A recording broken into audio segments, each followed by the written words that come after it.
the negotiation framework for Macedonia with the EU will be announced next week. What to expect? The negotiation framework is going to reflect the new enlargement methodology, which the European Commission announced last February. It will have a very clear focus on rule of law issues. But I think there will be also this whole complex of Copenhagen criteria that we often forget, that will feature there. What I mean is that apart from rule of law and judicial reform, a country that starts negotiations with the EU should have the administrative capacity to do that. It should also have the political capacity to do that. And it should obviously have the willingness, meaning that there will be a lot of negotiation about adopting European norms and laws, which are based on the European values. So the candidate country has to basically comply with those basic requirements of the EU, those three big baskets. Do you think that the good neighbor agreement between Macedonia and Bulgaria will enter into the framework, or specifically in the chapter 35? The good neighborly relations are part of every negotiation framework that has been offered to the candidate countries in the Western Balkans so far.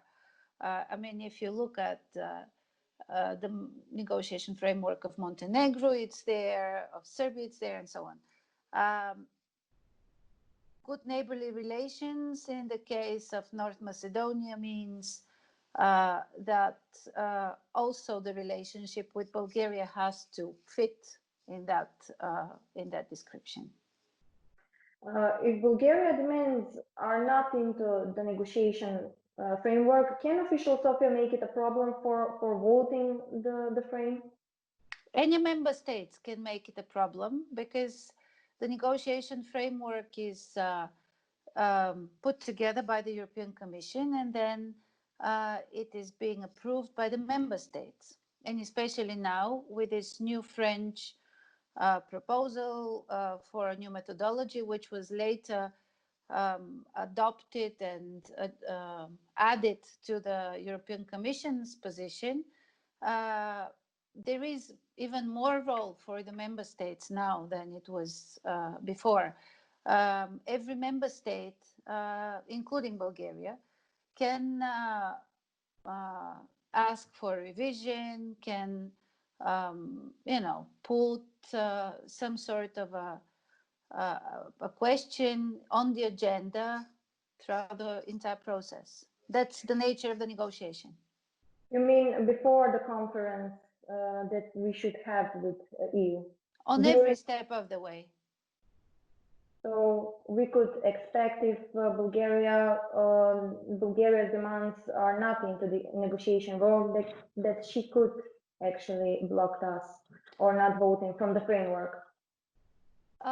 I cannot tell you whether you should expect it or not. I'm just saying that this is possible, yes. The Macedonian and Bulgarian Commission at the moment is currently somehow blocked. Last September, Bulgarian historians refused to call their Macedonian colleagues a Macedonian Commission. What do you think, how they should move forward with these steps? I think your diagnosis is not quite right. I am much more positive on this topic. My understanding is that there is talking, that both sides of the Commission are trying to make it work.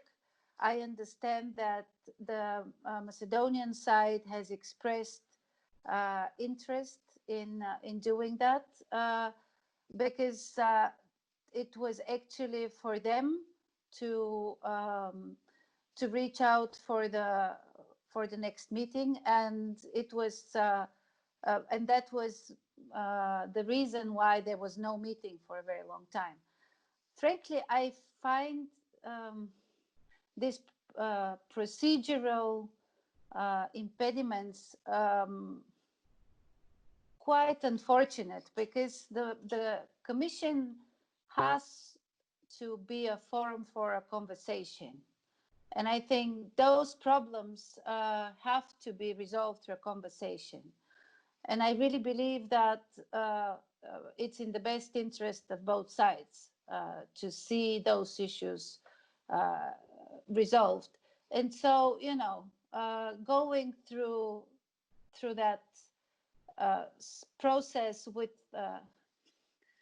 you know, who is to blame, why we don't meet for 5 months. I mean, this is these are historians who are supposed to be talking to each other, and I really was also very surprised by the rudeness of the tone in the media, also in the Macedonian media, about the work of this commission. I think the historians should do their work. It's an important work.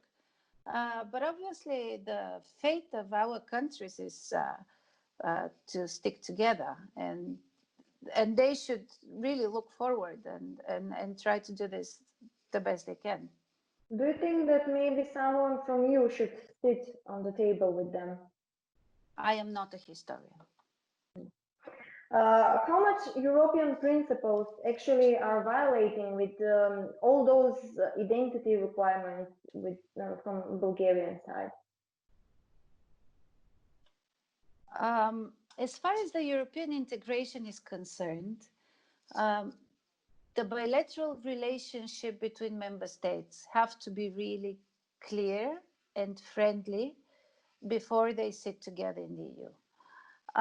And so I think for the Republic of North Macedonia, it's extremely important to try and really remove those roadblocks, because, as I said at the beginning, if those issues are not resolved now, they can hold you up on every step of the way. And this is really not anyone would want. And frankly, for anyone who really wants to see North Macedonia progress on its path towards Europe, being held up by you know, historic issues is frankly not really worth it, I think. So I'm sure there are ways how to reach an understanding. North Macedonia showed extreme example of political leadership by reaching an agreement with Greece over its name. This is an example for the whole region, and I am sure that the same type of process and conclusion can be also reached with Bulgaria. We are in front of snap elections now. Does official Sofia understand that with these requirements in front of the European door, they're in somehow interfering in the political life now in Macedonia? Do they have anticipate some consequences of the midterm? Everybody has elections, fortunately. I mean, we're not autocracies. Some of us have elections more often than others. Most of our governments don't last the full term, as it is in North Macedonia for the moment. But look, you will have elections, we will have elections. I think not pushing forward a process is really not to the benefit also long term. I mean, the alternative would be to postpone things forever. And I really believe it's not in the interest of North Macedonia to have this issue hanging there. I mean, you had the name issue with Greece for what, 25 years? There were so many missed opportunities in those 25 years.